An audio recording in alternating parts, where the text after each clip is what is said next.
Welcome to the Canine Classroom, a podcast for dog owners, professionals, and sports enthusiasts where we discuss training, behavior issues, sports, and everything in between. We're three friends and colleagues who share a passion for dogs, and although we have many similarities, we also have many differences in our training styles and the methods we practice. We're here to have open conversations, ask questions, get answers, as well as hear from colleagues and experts in the industry.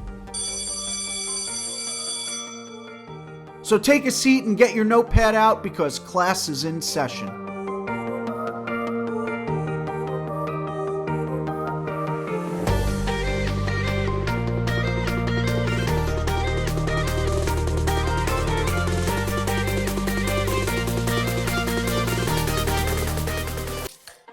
Hi everyone, welcome to the Canine Classroom. I'm Anthony DeMarinis. I'm here with Vinny Viola, Stephanie Rayner, and a very special guest. We got a real treat. We have Michael Shikashio here with us. Hello. Hello, hello. What's going on, guys? How you doing? Pretty All is good. well. Yeah. All good.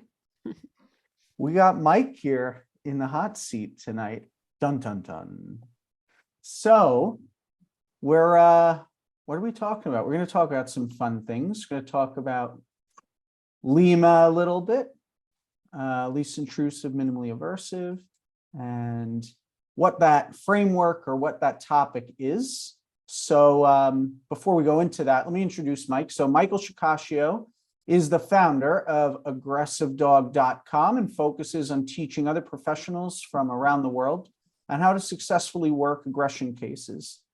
He is a 5-term president of the International Association of Animal Behavior Consultants, the IABC, and was the Association of Professional Dog Trainers, APDT Member of the Year in 2020. Michael is sought after for his expert opinion by numerous media outlets, including New York Times, New York Post, Fox News, The List TV, Baltimore Sun, WebMD, Women's Health Magazine. Ooh, there's a lot more, guys. Hold on. Real Simple Magazine, Sirius XM Radio, The Chronicle of the Dog, and Steve Dale's Pet World, and now the Canine Classroom, my friends.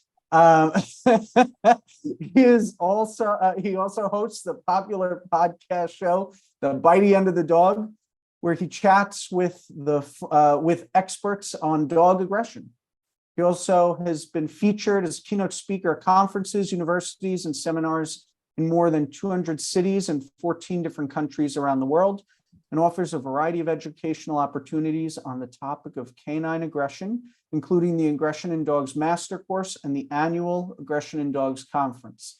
Is there anything else you want to add to that long laundry list there? Yeah, I've got to do a podcast bio. I've got to show it, that, obviously. Well, thank you for coming on here. So this, I think, is going to be a spicy conversation. That's what I think. I could be wrong, but I think this will be fun. Interesting choice of words. Spicy. Vinny and I use that word all the time.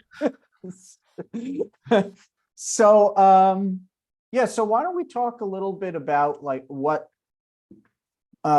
LIMA stands for, least intrusive, minimally aversive, because I think this is a really interesting and good topic to talk about, because we hear this topic in dog training and the dog training industry a lot.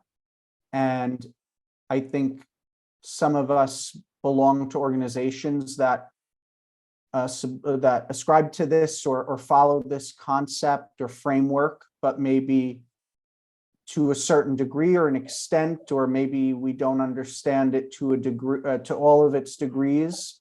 And there's a lot of gray area with it. So I think maybe starting off kind of just explaining a little bit of it, breaking some of it down first might be good. Yeah, I think it'd be fun to jump into the history of LIMA, right? And sort of how it came about. I believe the original iteration came from Stephen Lindsay. At least he's been given credit for it in the applied handbook, that the volumes of applied handbooks that he's written, and it's so that he's kind of given the original credit for that acronym, least intrusive, minimally aversive. There's another, sometimes referred to as least invasive, minimally aversive, but I believe the truest form is least intrusive. And so it's interesting how it's adapted. It's been adapted and evolved over the last decade or so, or even longer than that now. And some organizations have adopted it.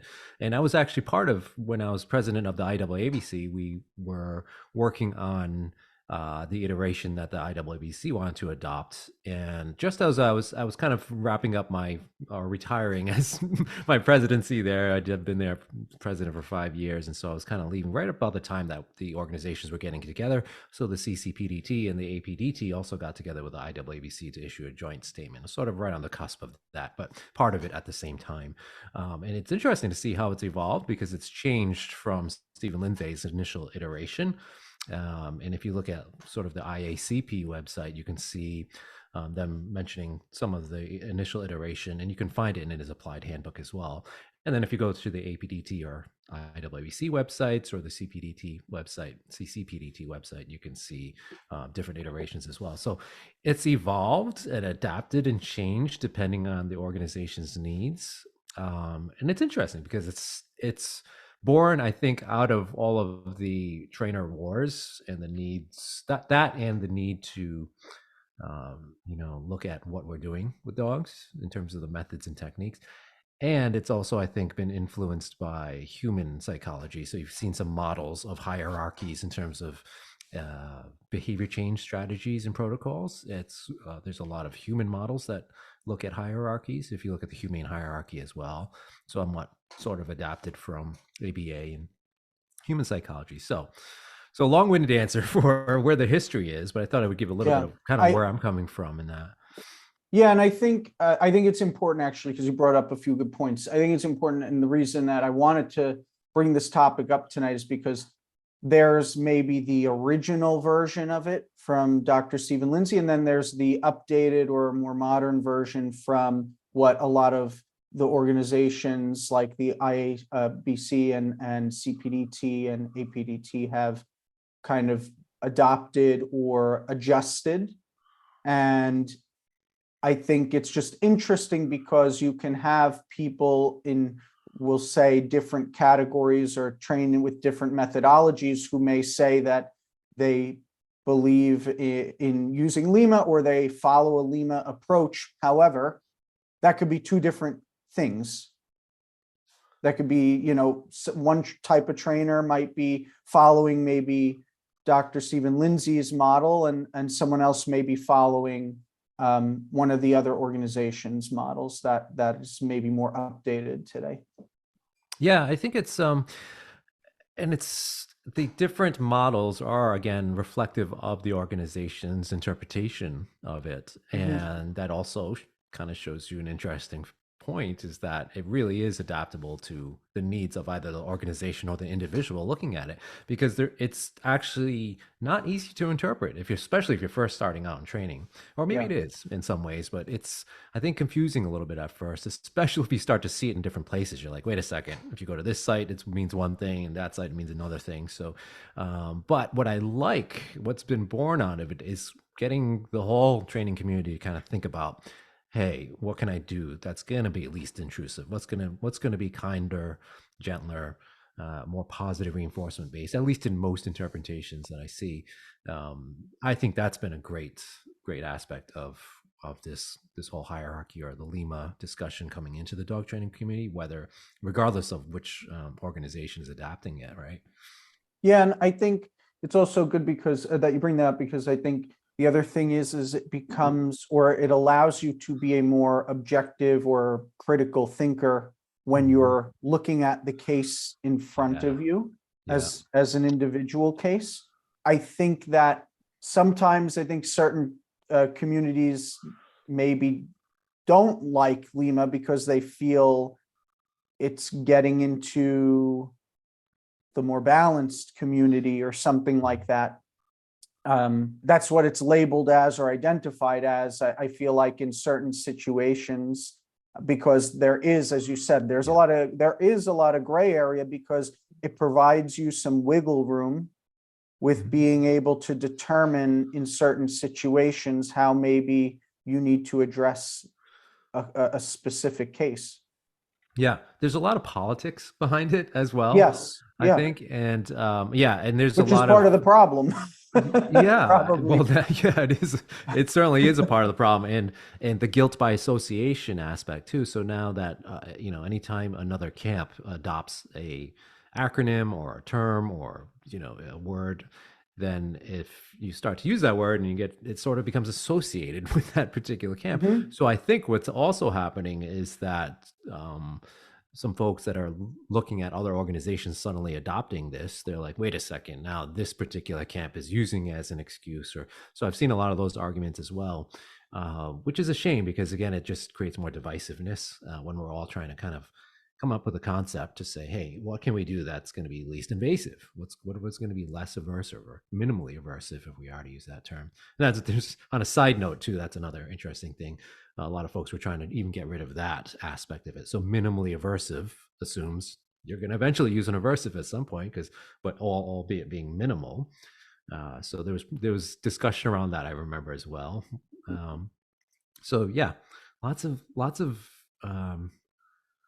I don't know, lots of I think with the adaptation of it from all the organizations or really a lot of trainers knowing about it more, we've seen, I think it's been creating more divisiveness, unfortunately.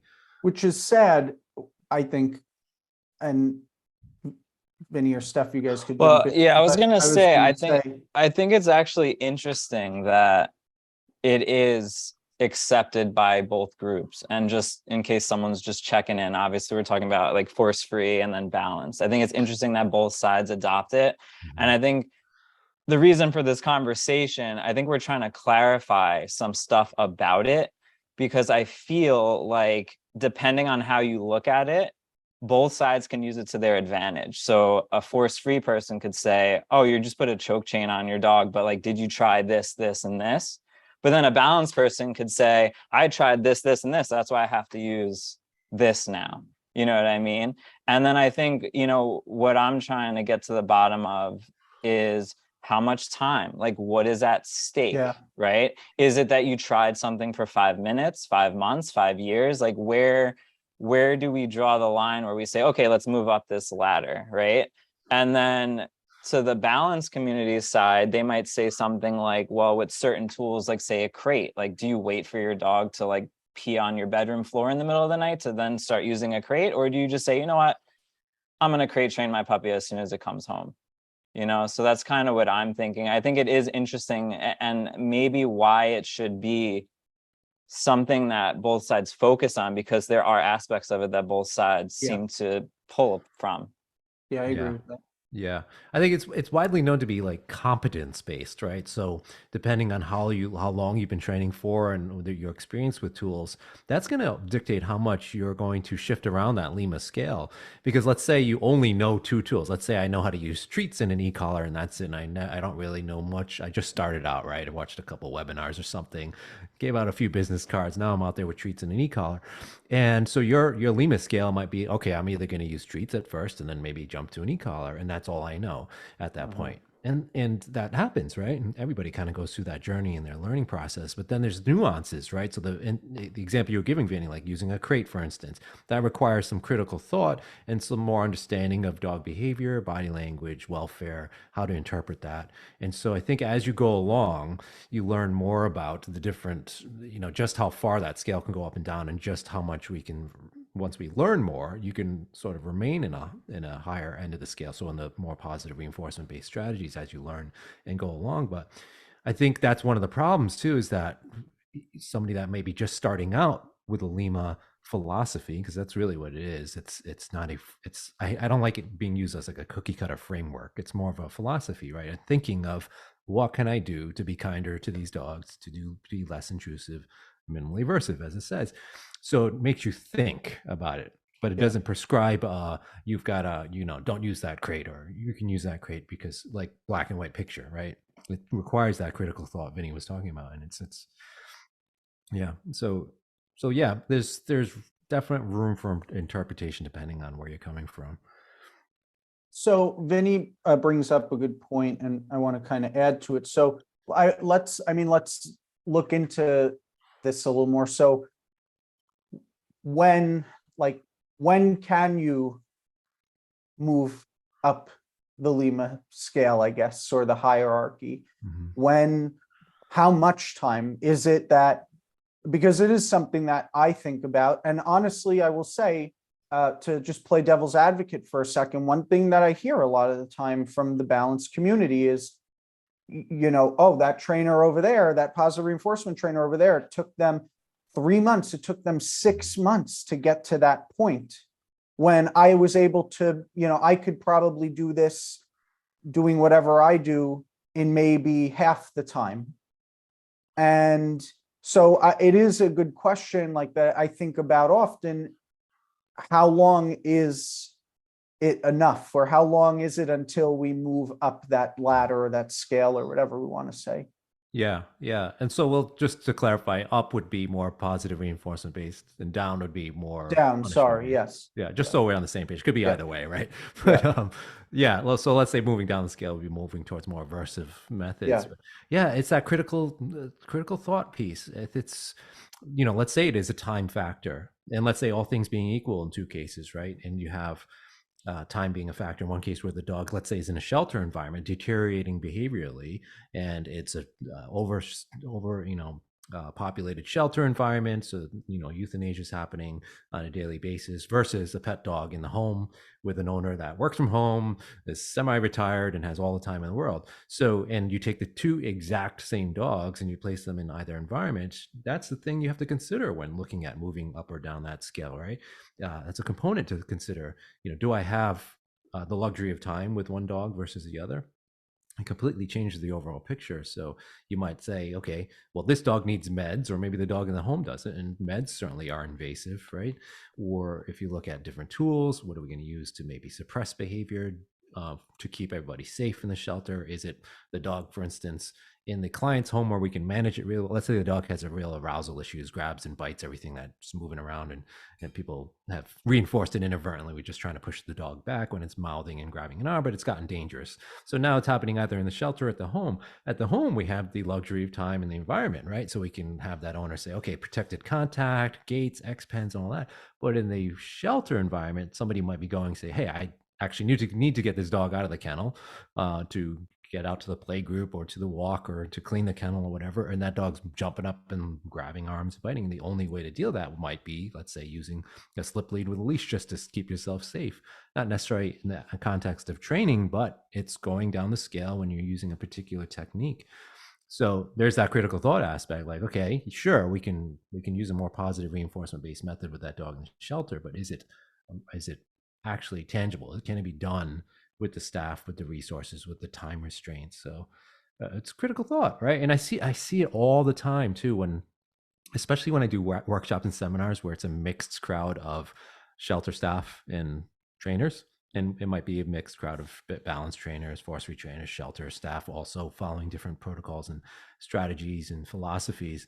It's interesting to see sometimes there's not a lot of knowledge about like what other people are doing in that shelter environment that are going down the scale because they have to stay safe, or they have to make impactful change in a very constrained time limit. So yeah, it's kind of, I guess, And I, just I throwing out a just, case for you there, I right? want to, because there was something I wanted to bring up, and your story actually goes right into that. Is I feel like sometimes tools get lumped into the LIMA, as in like more tools is automatically meaning you're moving down, right? But Yeah. in your example with like the shelter dog is, say we said, you know what, we don't want to use the slip lead, so we're going to spend 4 to 6 weeks getting this dog to walk nicely from its crate to the play yard on a harness instead. Well, now for 4 to 6 weeks that dog is not in the play yard. You know what I mean? Yeah. So then it's like, is that truly like, LIMA, when we could throw a slip lead on the dog and yeah, maybe the tool has connotations to it, but now that dog is in a play yard for 4 to 6 weeks earlier, Yeah. the Quality of life, right? quality It of life type of stuff. significantly impacts it. Yeah. And that's the thing about the tools. That's what, we can jump into that kind of the next part of the conversation is like what tool, like the actual tools that are people equating to LIMA or kind of neatly categorizing. That there's a problem with that though, because obviously people are jumping all over e-collars in some conversations, and then there's sometimes people knocking even positive reinforcement, but it's up to the dog to decide, Mhm, mhm. right? And that's an important thing. Some dogs are going to be totally fine with the stimulus from an e-collar, in the sense of, when I say the word fine, they're not going to be as impacted as, for instance, withholding a treat, or pulling a treat away from a dog that has significant issues with frustration or arousal.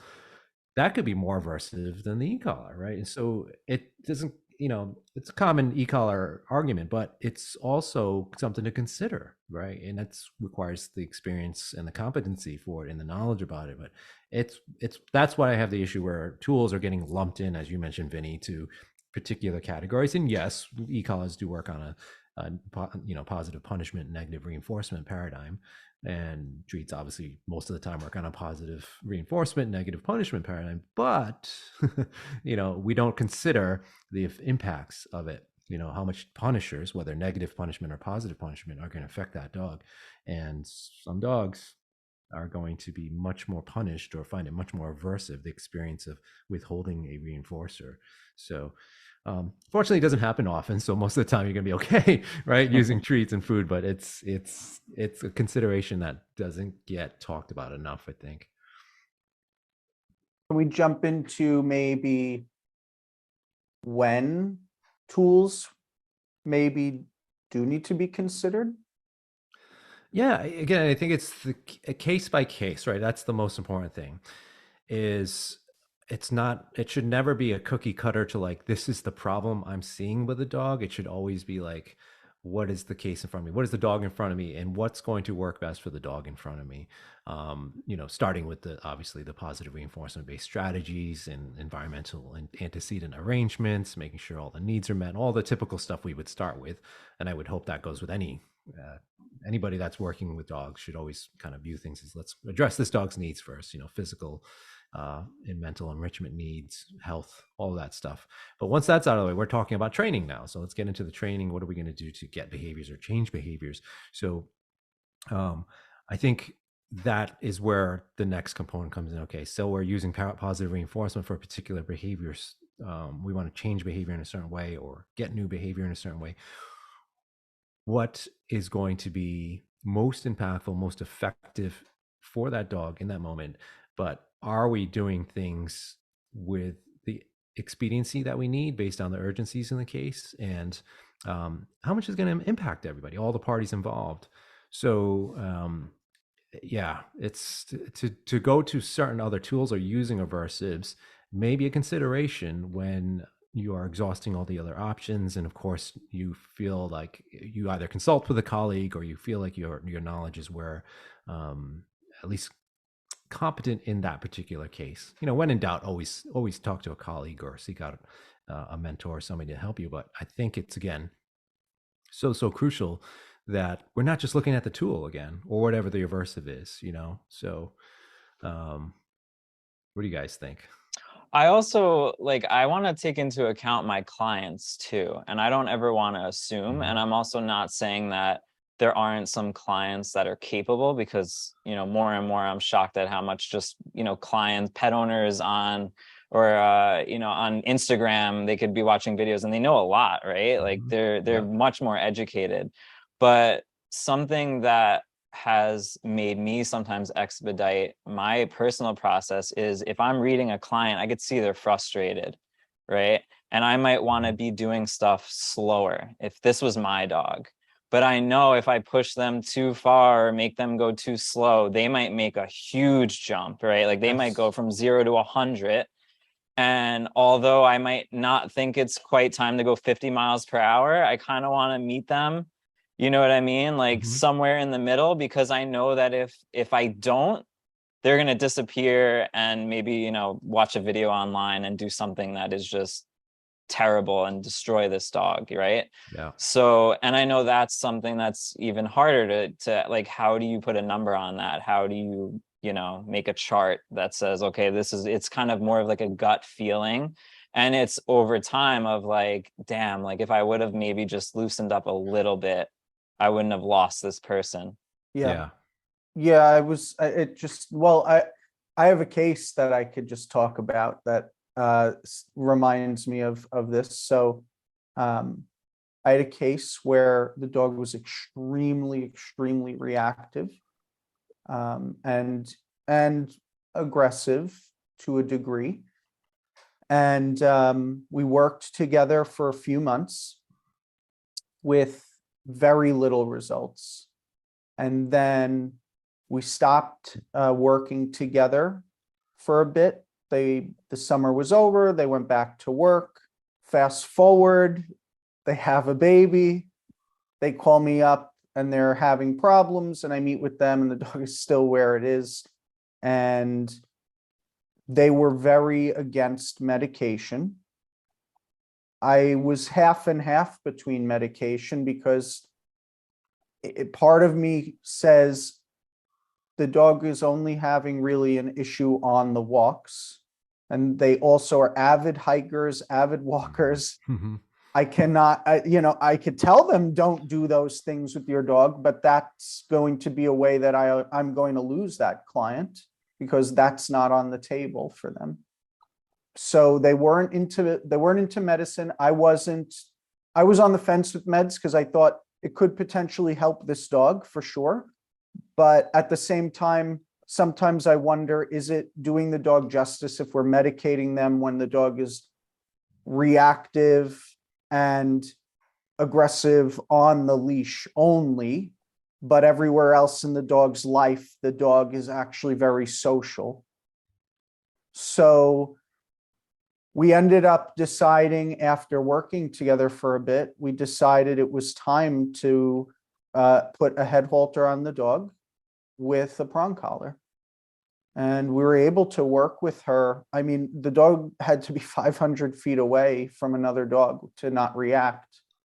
And after 3 sessions, I mean, I was able to walk her within 75 feet to the point where when I was working with her, what we were doing was we were walking her on the head halter.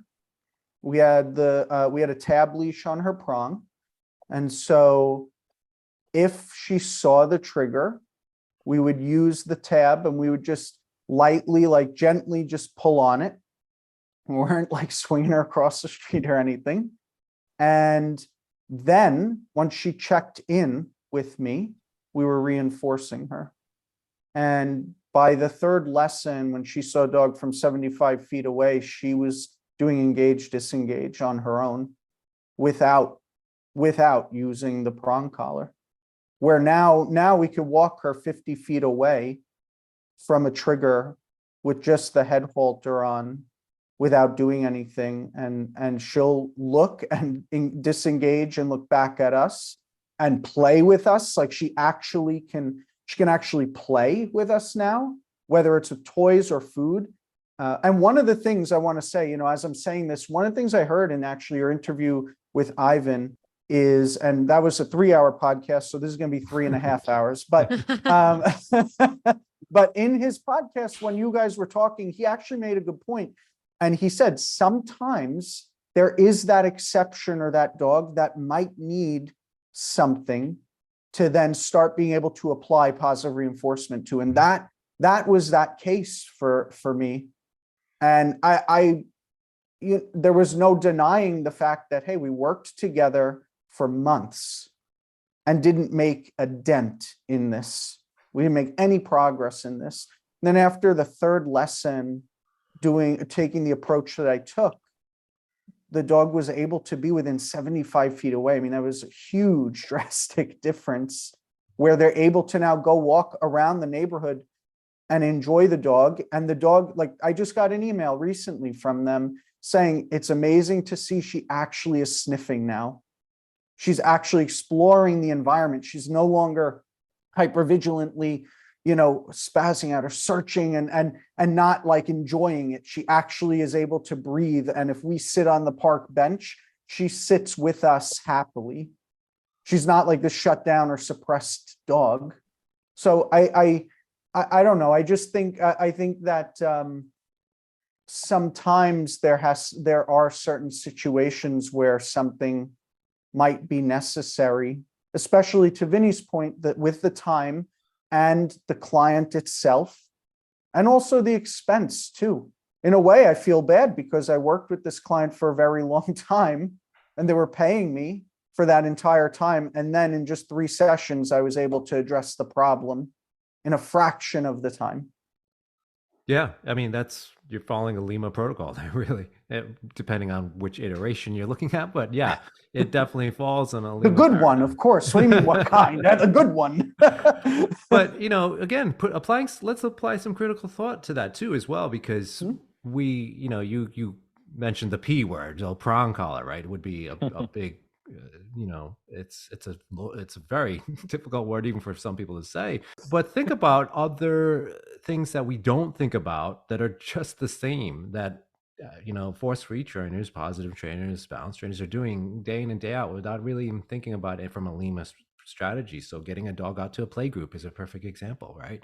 So that dog that's gnashing at the leash at the handlers, that handler's got to go in and grab the dog. Anybody who does play groups in the shelters could probably echo this story, but they go in and they got to get the dog out. They get the dog to the play group. Dog's like, okay, that was great. Next day, same thing. And then over a few days, sometimes could be a little longer, but the dog starts to actually be like, hey, it's you again. That means I get to go play. And you see the behavior dissipate for several reasons, because the person predicts the positive event, but you also have, the increased enrichment and social aspects that decrease the frustration and the arousal that are happening usually. So it's similar thing, right? You're suppressing something to then move to positive reinforcement based strategies in a sense. Yeah. And it's, you have the same, and it's the argument e-collar trainers use a lot, right? Is my dog loves e-collar because they get to go running and playing afterwards. Like they know predicts like the off leash hikes in the woods or something like that. And it's the same concept, but if you replace tool with something else humans doing in that picture that doesn't necessarily even require the tool or a leash or anything, the same concept, right? So critical thought matters when we're thinking about dog behavior, and the pitchforks shouldn't come out when somebody's thinking about a case, from a competency standpoint, knowledge standpoint, experience standpoint. If you had just started training yesterday, then I'd be like, let's talk a little bit more about that. But you're a CDBC, you've been training a while, so you have the knowledge and skill set to kind of think through that situation, right, with your client. So there you go again with it's really important that it's not a cookie cutter mold. It's a fluid philosophy that makes us better trainers and consultants, because we think about it, right? You thought about that. So if LIMA wasn't around and none of this politics were around, who knows, right? What you would have been doing otherwise, right? I don't know. I'm a thinker. I think I have to sit on shit and think about it. And then I wake up in the middle of the night and think about it some more. So yeah, I'm naturally that way, but I think that's a good point though, because it makes you become very objective and take a step back for a second, as opposed to saying, I only follow this and I am now limited if something goes wrong or doesn't work right. Let's unpack it a little further too. Let's say I feel like I'm at a therapy session now. Oh boy. All right, we're going to unpack more, Doc. Go ahead. Let's say you weren't, again, getting back to thinking about LIMA, you would have taken probably a different approach, but it makes you think about it, right? And so, there's the other argument too, that once you know enough about positive reinforcement strategies, that's all you should need, right? Because you're so knowledgeable about it that you can change the environment, you can adapt the situation, errorless learning, all these other concepts that come into play, which are wonderful theoretically, but it's, again, you are going to be the one that knows how to apply it to the case. So you think about that for a moment, right? You think about, is what I'm doing here, in line with LIMA? Is it, that's what you're thinking about as you're going through this process. So it's a helpful philosophy, but, you can imagine the different lanes you would have went down, not thinking that way. Right. So, yeah, I mean, there's just so much, there's so many, so many intricacies to it when you really dive deep into it. Because I've had this conversation too, and so many trainers like concerned about following Lima, and they're worried, and it always goes back to the tools, right? Yeah. But once they start to look at it more critically, it's not just about tools. So much else falls into line, meds, enrichment, management, things that we don't talk about when it comes to Lima necessarily, don't enter the conversation. So yeah, just And random thoughts. you talked about this with Ivan a little bit, and to give everyone the benefit of the doubt with the whole tool thing, it's because in the current culture, and you talked about the culture too of Instagram, people are learning about a person's methods from like a 10-second flashy clip, and the tools are a great easy way. Like you could just open up a random training page and flip through and have 1 second, and then you could tell me what type of trainer it is because the tools stick out, But really, I think the word that you said that is most important is it's intricate. Like there's so many things happening, and then to just minimize it to just like, I saw an electric collar, like the one thing. When I first started, I always tell the story, and I'm going to keep saying it because it's funny and it's exactly how I felt. The first time I got a Michael Ellis DVD, I felt like a little kid that snuck a rated R film out of my parents' thing. Like I was like, this old school idiot is gonna be killing the dogs on the video. Like I thought I was getting ready to watch like the worst movie of my life.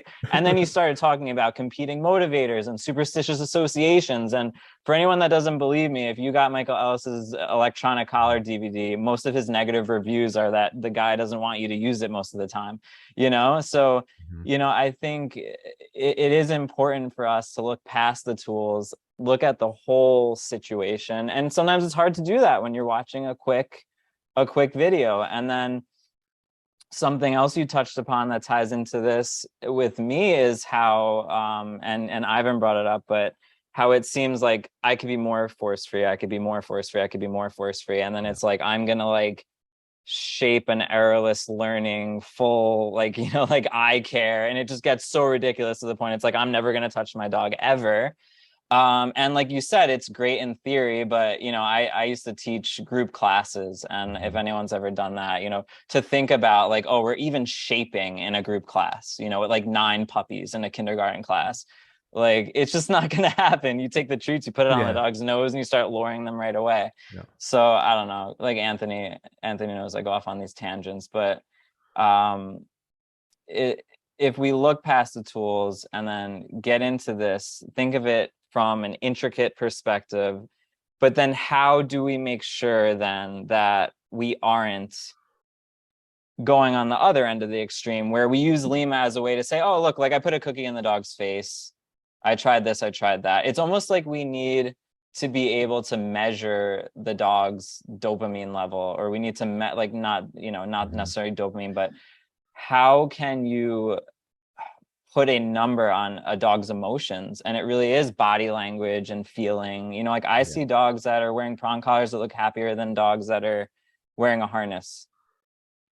Yeah, and it's again going back to several things too. Like when you're talking about when we're looking at snapshots of behavior, but also snapshots in time of somebody's Instagram channel or wherever they've got, you never know. I mean, it could be their client just happened to use that tool before they started transitioning to something else. And that's a shame when we see trainers getting attacked for, oh my gosh, you evil person. How dare you have like a picture on your social media of one dog, out of a group of 20, and that just happens to be walking by. And it's ridiculous. The sort of pitchforks that come out when we see those things, but tongue flicking dog or a muzzle that's just slightly too small and people just jump all over it.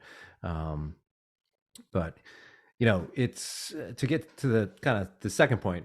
Let me get my thoughts wrapped around this, because I was kind of I was getting heated about just, seeing so many trainers get attacked for having even for. Actually, I want to stick on that point just for a second, and then because they know I go off on these tangents, but that's the way my mind thinks. Told him already before you came here. Okay, good. You gave him a heads up. Spit it out, Benny. So, because I'll admit, when I listen to your podcast with Ivan, and maybe a lot of people don't agree with this, but I was pleasantly surprised surprised by some of your answers. I'll be honest. I took your course, loved it. But other than that, I didn't know how you felt on some of the other things because it, wasn't pertaining to your course. And I feel like the extremes of the balance community end up on the news, right? Like it's a dog being lifted up in the ground and slammed on the floor. I don't know if I would consider them balanced, but go on. Okay, but you know what I mean. The extreme, I guess compulsion is the right. So what I'm saying is like dog training taken to the extreme of the compulsion side. No, but I appreciate that because I'm not trying to call out. I'm just saying on that end, end up being obviously not condoned by, and even balance trainers will come out and they like don't condone this, right? But I feel like I don't see anyone in the force-free community ever really like going against maybe the extreme to the other direction. And maybe it's because like at the end of the day, like no dog really got hurt. Like, no one's really hurting anyone like physically. So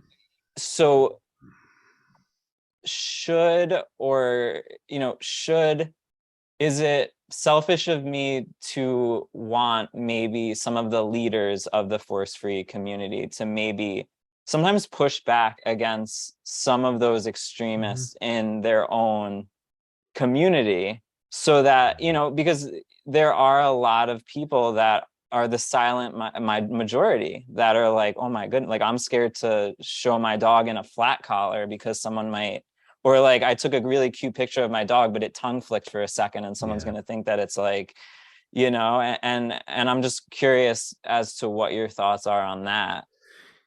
Yeah, it's you can start with the term force free. It indicates like this righteous kind of terminology, like you're free of something. So something's bad. In other words, when you say anything's free, so fat free, poison free, it indicates something you want to avoid, which I get. But the problem with that is that it creates this sort of air of righteousness, like we're better because we strive. And the more force free we get, the better we get, the more righteous we are, the better we are than everybody else. That's the problem I see. And so you get to these extremes, but you were right, Vinny, you don't necessarily see the same thing where a compulsion-based trainer is making the news, where a force-free trainer is doing something. But I will argue that sometimes can creep up in other ways. You see, these long-term housing situations or hoarding, really. So obviously not the same kind of training, but we're looking at quality of life issues sometimes too when somebody's stuck on, I'm going to manage the heck out of this and throw some positive reinforcement and let's see if it sticks over the course of 2 years or something like that. That is the same in the sense of, you're, especially if the dog's massively contained and managed, sanctuary type situation, crate somewhere. And I've seen it, and we saw it here locally in Connecticut. So it's something that gets, I guess it's not so obvious, right? So that's why there isn't the outrage is when you see a compulsion-based trainer, somebody doing something really mean and to dogs or abusive. It's hard to see the same type of abuse. And then it kind of does undermine the larger community because it gives, maybe people that are, not agreeing with positive reinforcement training, go, oh, look how silly this is. Like, you know what I mean? Like both sides, right? They both have it. Like the extremes hurt both sides, really. And that's why, I was also pleased to hear, with the labels. Like I don't label myself anymore. I don't say I'm force free. I don't say I'm balanced. I'm just a dog trainer. I want to better the dogs that I come in contact with. And I will pull from every trainer. Like I will not learn from someone because, of something that they're using. I think the thing that also doesn't, well, it kind of gets talked about more now, but what when you see those extremes is the treatment of people. So not so much, it shifts from they're being as kind as possible and least invasive or force free as possible to the dogs. But what you often see is this shift towards human behavior really becomes very punishing to some people. So the criticisms and the pitchforks come out if somebody has a particular collar or flat collar or tongue flicking dog or you see that's the issue I see happening. And of course that can be directed at other camps of trainers, as we see oftentimes, which just creates more issues, because then those trainers that are getting attacked for using a particular tool are going to be like, wow, these, they equate it like, okay, all force-free trainers are like that or something like that. So I see that happen. Yeah. That issue happens sometimes too, which you can see just creates this huge divisive, atmosphere between the two camps. And it's unfortunate, because then conversations like this need to have, or a podcast with Ivan needs to be done, because it's just continuing to get worse. This huge dichotomy in the two camps, and it's a shame, because as I had mentioned on Ivan's podcast, we have way more in common than people think, right? It's true though, because the past couple of years, and it's like the past 2 years, especially this year, but the past 2 years, I've really invested a lot of time and money in learning from trainers I would not have before. And that started initially with sheep herding 2 years ago or 3 years ago, whatever it is. And I was very cautious and nervous because of like a lot of the things I saw and heard before about it. And my coaches were great. They like met me where I was, and they helped me develop my skill level with all of the things that I've learned. And then it made me realize, oh, wow, like those like, we'll label them for a second, but those balance trainers over there that I was learning from really weren't that bad. We actually had a lot more in common than we did differences. And then I started getting more interested and curious to hear and see what others were doing. And then, I just kind of kept going between the educational courses, the DVDs, the virtuals I've done. And there really is a lot of crossover and a lot of similarity, more than people think, because when you're taught by a certain group, or you're in that certain group and you identify as a certain type of trainer, you're surrounded by only that group, which limits the things that you could potentially be learning, or the knowledge you could be taking in, or you're hearing what other people are saying based on their personal experiences or their personal thoughts, without actually saying, well, you know what, that's your personal thought and opinion, and maybe something really bad happened, or you had this case or that case, but I didn't maybe have that. If someone else may have a different experience, right? And so I've really made it a point to really try and get a lot of takeaways. Like I was joking around with someone today. Learberg really got a lot of my money this Black Friday this year on some of the DVDs and stuff that I got that I wanted to look into. But I don't know where I was going with that. Does that make you guilty by association now, right? So that's the. I feel like I bought like rated R DVDs, right? As Vinny said. No, he's a balance trainer. Yeah. So you might, after this podcast, people might start calling you a balance trainer just because of guilt by association, right? And that again is really, really, it's difficult for me to digest that, because it's really sad when we suddenly alienate somebody or polarize the industry.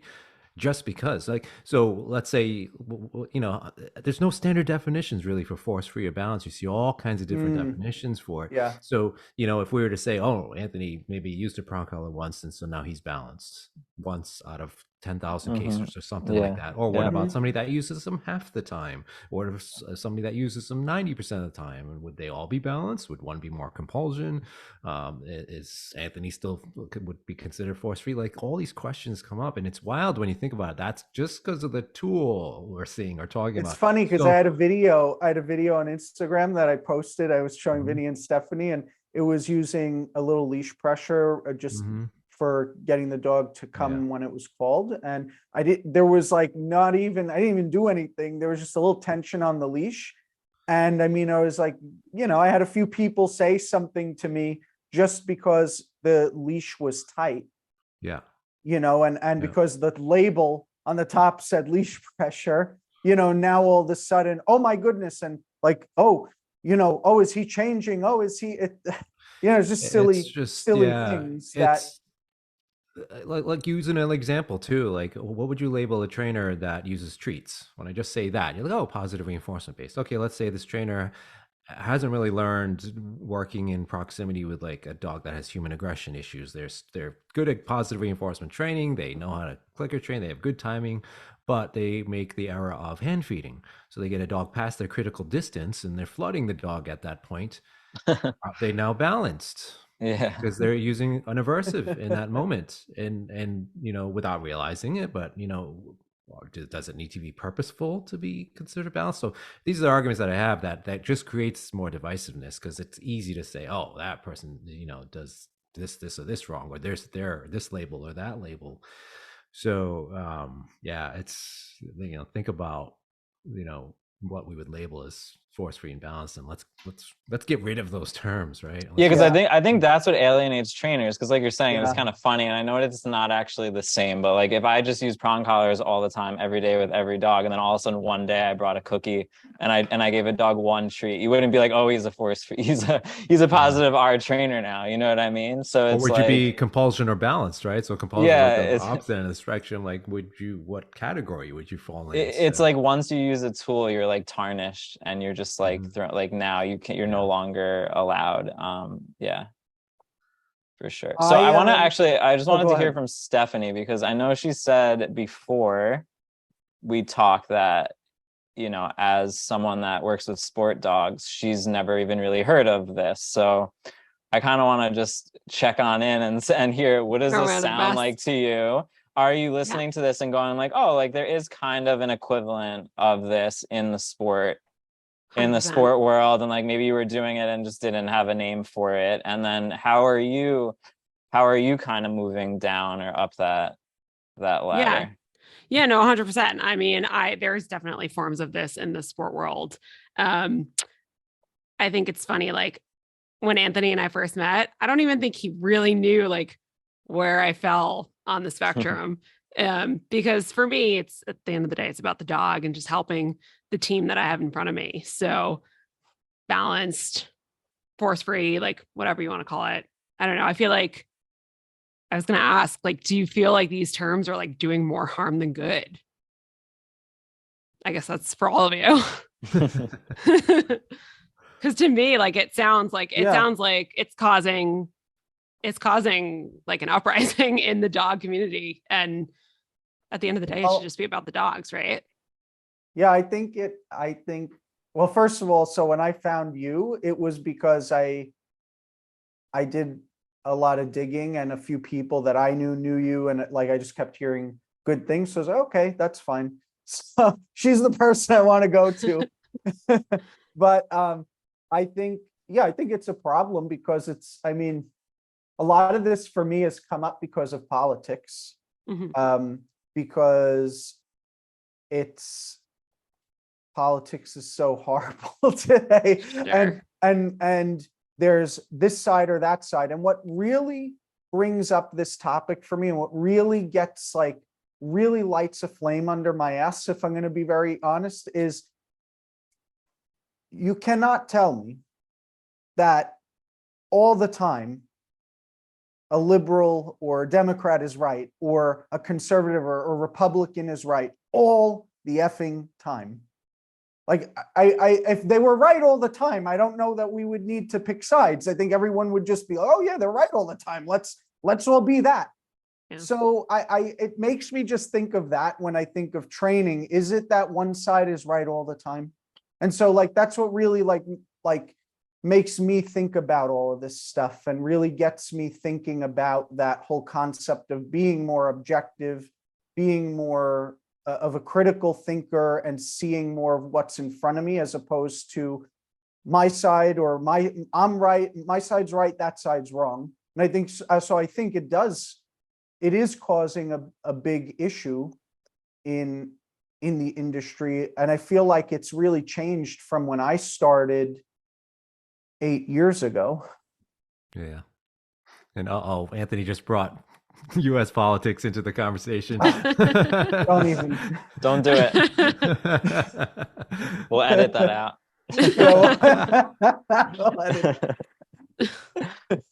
But am I wrong?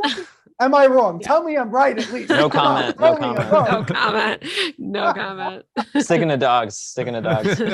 Yeah, to Stephanie's question, and I said this last show, is like, it's funny when I'm at work, I love it because I never talk about any of this stuff, when I'm in someone's living room, I'm not talking about quadrants or force-free balance. I'm not even doing it.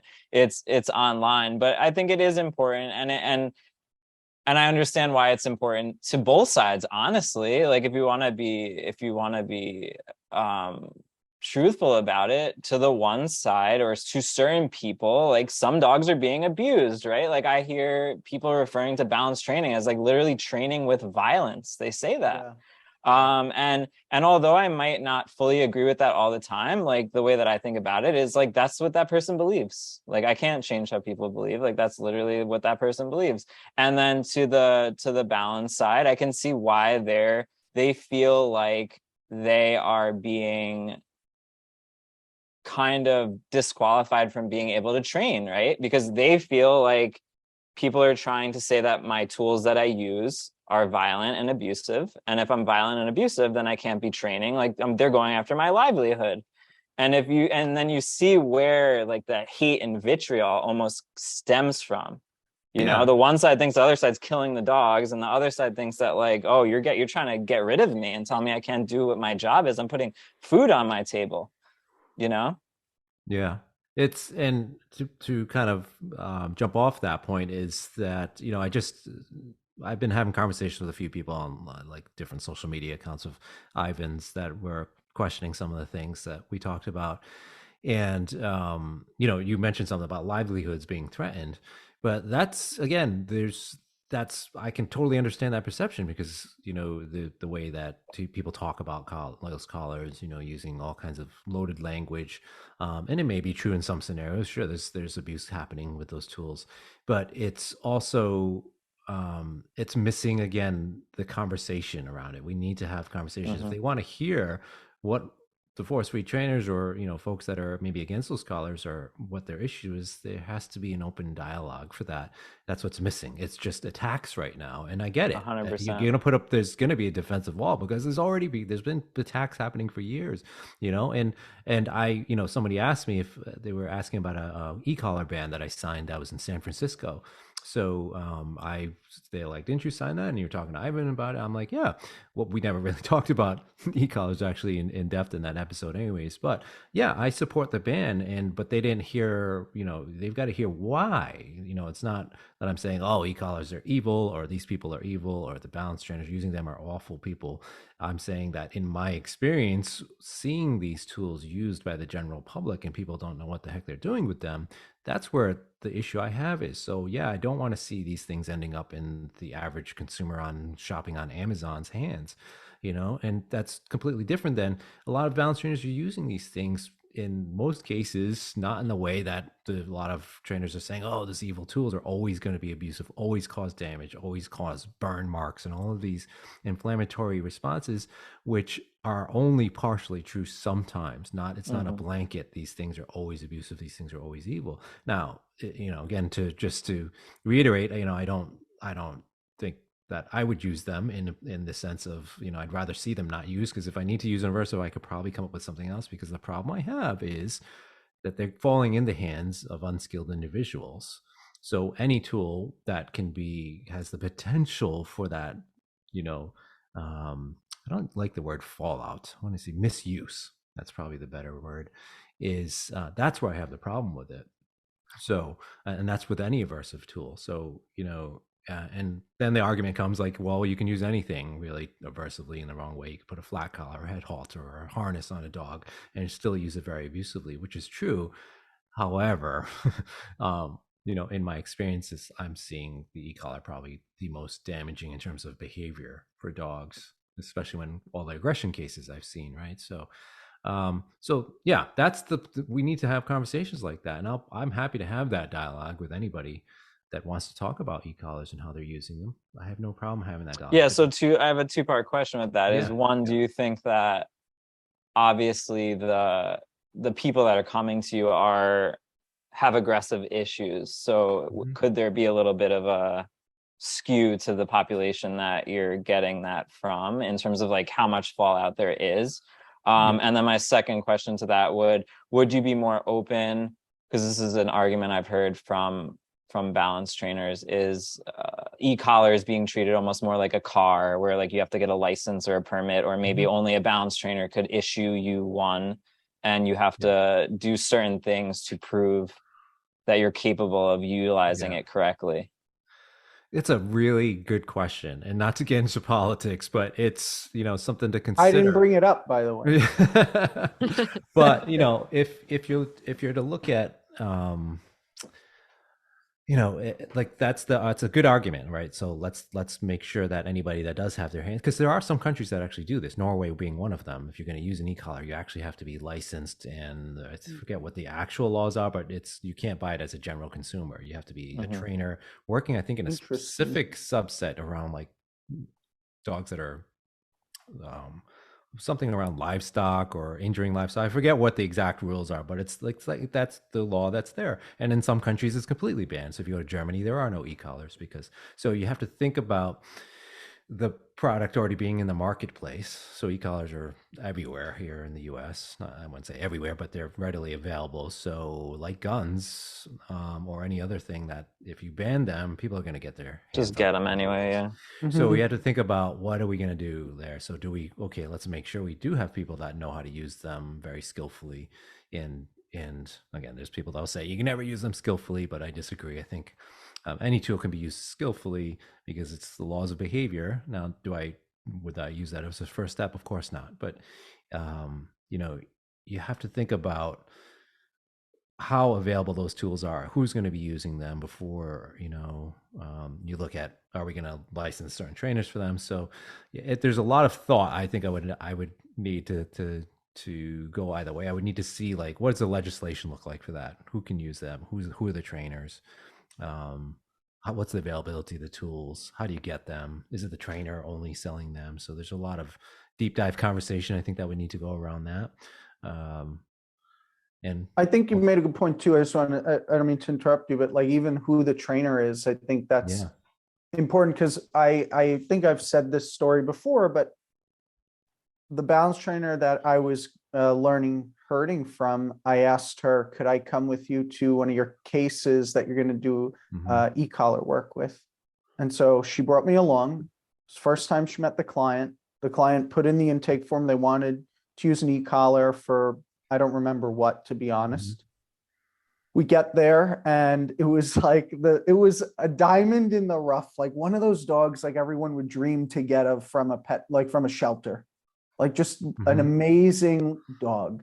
And it was this older couple, and the entire session ended up being all positive reinforcement based. And at the end, I said to her, so what happened? I thought we were doing e-collar work here. Like, what happened? Why didn't she? Goes, did you see how horrible their timing was with food? And I said, yeah, I saw. She goes, why would I put a remote control in that person's hands? Like, she goes, you're gonna, like the damage that can be done on that dog. And that's, again, like that goes back to that competence-based model of LIMA. Like that trainer was skilled enough to realize that, right? So I just think it's interesting that you bring that up with it depends on who the trainer is. Yeah. And that's kind of why I wish there was like there was a way, because like what you were saying, if they're everywhere, people are using them. Some might wish that they were just all disappeared. But again, back to like, when I'm working with a client and being a realist of like, what's realistically going to happen? Would I like, maybe it would be in a perfect world that we never had to use them ever, but it's like, they are happening. Would it be better that we had people knowledgeable instead of them, maybe going through the regular outlets and everything is force free, and then they have to go and they have to hide, or they learn about it from a friend at a dog park, and then now they're just beeping away in a corner. And to tie it back into like the main topic of LIMA, is it would be nice if some of these, the tools were talked about, and when do we use was them? just gonna And say. because Yeah. we hear Yeah. it, and I remember it would always confuse me because I was originally I was like a compulsion trainer, and then I went all the way to the other end. And I remember it was like the one thing I would always kind of be like, oh, this is kind of weird. They're talking about it, but then they're not talking about how. I was genuinely interested in how they were going to say how to use it. And then I was almost pleasantly surprised when I got like Ella's DVDs or even Ivan's DVDs, like the way I would have gone down the Lima trail would have been so bad. Like, you know what I mean? Because like what you said before about the trainer that just had cookies and then a shock collar, it's like, if I would have started being like, okay, well, like, I guess we got to try an e-collar now, the way I would have implemented it, even as a professional trainer at the time, as a, certified trainer, would have been way worse than what, like a mainstream, well-learned balance trainer would have used it. Yeah. And again, it goes back to that competency aspect, right? And the issue with making tools readily available to somebody that doesn't have the knowledge or competency around it. Not to say you're not knowledge or competent. Yeah, exactly. I'm saying, like, it's like, historically, all of us, at one time, were not knowledgeable or competent in training, right? And so when do you decide, hey, I feel competent enough now? Who makes that decision? So you can see all these questions. So yeah, again, I get to decide. Come on, that's it. Right? And I think with tools, when you remove a tool out of somebody's toolbox, they're going to find another way, right? Yeah, so sure. like in Germany, they don't have e-collars, but they have other ways of using aversives, so like here they'll find, you've got all kinds of aversives that, again, you got bonkers and all of these, these wild, like, punishment based tools that people resort to. So yeah, there's things that are going to happen, but I think that's again, going back to the core message of Lima, is this: let's just get people thinking about that. Let's get them thinking about, hey, I'm just new to training. What's this Lima thing? Oh, least intrusive. That means I should be doing the least amount of bad stuff, I guess, to a dog if you're first starting out. That's maybe the way you think about it. But there's no way yet that anybody's gonna, like, you could give a whole course on Lima and to somebody first starting out. I think they're still going to have a tough time grasping all of the nuances of it, because they've got to learn about operant conditioning. They've got to learn about body language. They've got to learn about welfare, and how much different aspects of the dog's life impact stress, and all those things take time to learn. I guess you could kind of look at it like a journey for a human learning anything else. Like, you can learn about taking care of yourself and health and exercise, but it's a journey, right? It's a long journey over many years to realize that, okay, I shouldn't be eating this, or this is right for my body, and exercise works well for me and this one doesn't, and it's going to be different for everybody. And same thing with training. It's so unique to that individual dog and what our knowledge is about it at the time, and the tools, right? So yeah, it's it makes me, I mean, I was going to actually ask the same question. I was going to say, why aren't we seeing the conversation of implementing Lima practices or the philosophy of Lima at like, I'm not throwing you under the bus, but like at your conference, or at, another conference, or like your course, for example, is, maybe anyone could take it. But again, that doesn't mean they can, just by watching all the things in your course, means they can just go out and now fix all aggression or address all aggressive problems. There's a lot of nuance to it. There's a lot of things that you need to be aware of that you can miss very easily. And you need a lot of experience, even if you have that knowledge. You need the hands-on experience, the hours with the clients and those dogs. And so, like, why isn't there maybe a course? Why aren't these organizations who represent or support Lima, why isn't there like a course on this? Or to not even just, I don't know, it might sound a little silly, but I know Lima's gray, but why isn't there a course to maybe say, this is an example, here are example of cases on where it starts and how to move down if you get into a certain situation, and what the options are, and maybe how to utilize those options effectively in the safest or most effective way possible. politics. That's my answer. Here we go. It Again, really the is. It is. dirty It's, word. well, it's I don't But you're think right, though. I there's mean, not a lot of people that are going to step up to do that, right? To showcase Yeah. like this is why I would move into using an aversive in a case. but I think in that's any a kind of but that's a problem, right, though. right. That's a problem, though, Yeah. because then if we're talking about like trying to be more objective, more critical thinkers, like that type of stuff, we need to then be providing information out there and let people do what they want with it. But at least it's there, because the other thing is, who do you learn from? Like, how do you decide? Yeah. Like some of the balance trainers I figured out how to learn from was from Vinny. He told me, oh, look for these people. I found a few other trainers that I knew. I asked them, like I had to ask people, and you find your way. But if I didn't ask someone who was as smart as Vinny, they could have given me some shit trainer who was horrible. That they would have Anthony's thought getting was good. spicy now. This is the spiciness coming. Is this out. Anthony? Now All Vinny's right. getting It took him excited. a little while. We Anyway, gotta- he's getting excited now. After this whole recording, there's gonna be texts going back and forth. Oh, no, I'm Oh going to boy, it'll sleep. be up until like midnight. Anyway, so yeah, I went off, but like, yeah, I mean, I just think that if it's, I think that it's also, if we're trying to have people become more objective and everything like that, I think that maybe the information does need to be provided somewhere. Yeah, and I think it's just hard to do because the framework is so abstract in a way, Yeah. in interpretation. And again, I keep going back to that competency and knowledge aspect, but it's really hard to do. And I can't think of anybody that would consider themselves a force-free trainer giving a webinar talk on LIMA, because But the then don't argument will support come it. back. Well, But the then don't argument's going to support come it. back. They're going to get attacked. They're going to get attacked by people that say, why would you do that? You can do everything force-free. You can do errorless learning. You can arrange the environment correctly. You can use a positive reinforcement strategy the full time if you set things up correctly. And that's the unfortunate aspect, is that that's not always true, right?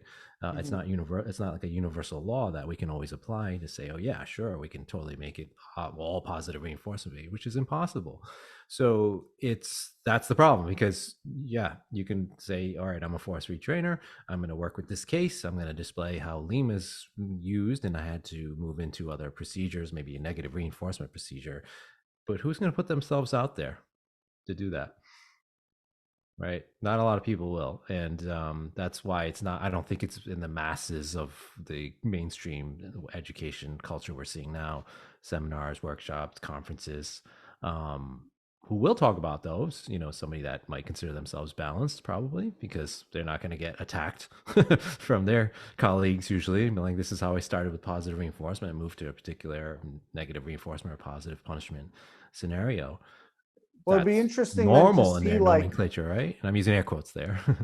I mean, it'd be interesting to see then like a Michael Ellis show up and be a presenter at one of the, or an Ivan show up to who actually know the quadrants, know how to work through a LIMA approach, and to see them show up and be a presenter at one of these conferences or these courses or something. It would be, I think, who better to learn from then, and to just see what someone else has to say. Same principle applies, though, unfortunately, is the pitchforks come out again, right? So if you have a conference that is, an air quotes again, force-free based, or has a positive reinforcement culture, and you bring in a speaker like that, you're going to get, not typical, but you will see pitchforks come out, boycotts, and and that's the unfortunate aspect, because we can learn so much from somebody like a Michael Ellis, right? So, Third party system, just keeping the politics in it for Anthony. Here we go. Here we go. So, and also like, and I want to say, but it's interesting you say that, because I want to give credit to then like the IACP, because I've never been to one of their conferences. But I always see like the ads on social media or the posts from other trainers. I have to give them credit, because they get people from all sides of the spectrum. You've been there. Kim Brophy's been there. Ian Dunbar. Grisha Stewart. Roger DeBrantes has been a presenter. The list goes on, but Yeah. you know, they're getting, at least they're bringing in people from all different sides, which I think is smart, really. Yeah. Yeah, and I understand the argument too from organizations that are promoting a frost-free Mhm. message that obviously you don't want to have somebody presenting against that culture, but also the other point is that there are a lot of unknown presenters. That's a kind of the wrong word, but presenters that aren't as well known, or people that that are using a force-free paradigm that they can, why not give them the stage and the access to that. Mhm. So I understand that point too. But I do still, again, always, even my students, I tell them, even if you don't agree with somebody's methodology or the tools they're using, but you feel like you want to go learn something new or learn something different about particular type of training that have nothing to do with force or punishment, most of the time, you're going to learn a lot. So we need to keep those bridges open, those doors open for that learning to happen. It may not happen at a major conference, but it can happen in many other aspects. And that's where I would like to see the continued reaching across the aisle happen. So it may not happen tomorrow at the next big conference, but it may happen in many other ways, webinars, social media stuff, podcasts, we see that happening, fortunately, more. Yeah. And so, yeah. I was going to say, I was going to ask that question. So how do we, where do we go from here? Or how do we maybe have more of these conversations? How do we start trying to build bridges or make connections? How can your students, how can your students maybe start doing that? That's maybe what I should be saying. Drop the labels. We already kind of agreed upon that, all of us. I Mhm. think the whole force-free, balance, compulsion label is just divisive no matter what you do. I understand that, labeling yourself or it makes you feel comfortable about being surrounded by your peers sometimes, but can also work against the industry as a whole. So kind of think about that. Do you feel more comfortable being in a particular camp, or how do you feel about the industry becoming more divisive and more difficult for everybody involved? The comments that are happening on social media, the impact on trainers' lives. People are leaving the dog training job or community or industry because of just these trainer wars. You see it happen all the time. It's really sad to see that. So think about the impact. So that's number one. Let's get rid of the labels. Number two is reach across the aisles. Let's get, if you have a podcast, if you have, it doesn't matter, have an article written by somebody or whatever it is. It doesn't have to be about tools. It could be about a million other things, and, it doesn't have to get into the tool aspect or even so much the training aspect. Sometimes there's so much good that can be learned from all aspects of training, right? So that would be probably my number two, is just reach across the aisle, collaborate, open the doors. And the third thing is just the kindness aspect in our communications. I think that should be a skill set for every human to learn, but especially dog trainers. It should be one of the first things, besides, teaching a dog how to sit. It's how to talk to people, because you're going to be talking to people when you have clients. You have to know how to navigate conversations in an empathetic and kind way. And then you have to do that with your peers and colleagues if we're going to make changes in the industry. It's just, it's so important and crucial. So I think those are three really important ways to just start. And, and I'm shout out to all of, everybody who's doing that already. You're seeing a nice amount of people doing that. So it's great to see that, but we need a lot more of it, especially in some channels like TikTok and Instagram. You see more trainer wars than some other platforms, right? Yeah. Well, I think that's a good way to wrap things up. And, we need to, we're going to do this on 3. We're going to attempt with Mike here. We're going to attempt to say class dismissed, so it's becoming a running theme. At the end of every show, we try and say class dismissed, and someone is always off because their sound is delayed or whatever. So we're going to, tonight, I'm telling you, I feel it. I can feel it. Tonight, everyone's going to freaking say it at the same time. I'm telling you straight. What are we saying? Do I have to say something? I forgot. Class dismissed, we're going to say. We're going to make an attempt. So on 3, all right? 1, 2, 3. Class dismissed. There we Wow, that go. was Perfect. freaking horrible. Wow. Close enough. Wow, horrible. We'll take it. We'll take it. All right. Well, Mike, Good thank enough. you so much for showing up and chatting with us. Really great to have you on here and to see your face and all that stuff. So thank you so much. Tell everyone where they can find you, website, social media, etc. I appreciate you guys. It was great chatting with you all for sure. This is a great topic. They can find me at aggressivedog.com, and that's where I have all my stuff. So head on over there. You can find all my social media links, courses, webinars, podcast. Yeah, that's it. That's the easiest way. It's the central way.